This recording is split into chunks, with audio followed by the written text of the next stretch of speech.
গোলাম গভীর রাতে রাজশাহী শহরে এই গুলজার বাগ ঈদগাহ ময়দানে বসে হাত তুলেছি। দয়া করে মায়া করে কবুল করে নাও আল্লাহ।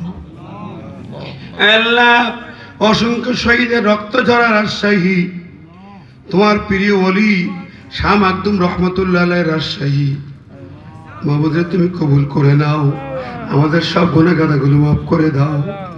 বিশেষ করে আজকে সন্ধ্যা থেকে পর্যন্ত যা আলোচনা হয়েছে এর তামাম হাদিয়া সবটু সোনার মধ্যে নবী পাকের রওজা মোবারকে পৌঁছে দাও।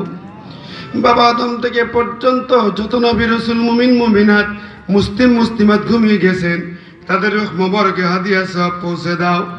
আয় আল্লাহ, খাস করে আমাদের পিতামাতা আপনজন অন্ধকার কবরে কেমন আছে জানি না, ওই কবরবাসীদেরকে মাফ করে দাও। মায়ের ঋণ কখনো শোধ হয় না।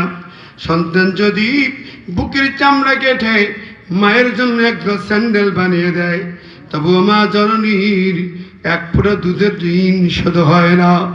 ওগো মাবুদ, আম্মাজানকে মাফ করে দাও, আব্বাজানকে মাফ করে দাও, আব্বা আম্মার কবরকে জান্নাতের টুকরা বানিয়ে দাও। রব্বির হামহুমা কামা রব্বায়ানি সগীরা, রব্বির হামহুমা কামা রব্বায়ানি সগীরা।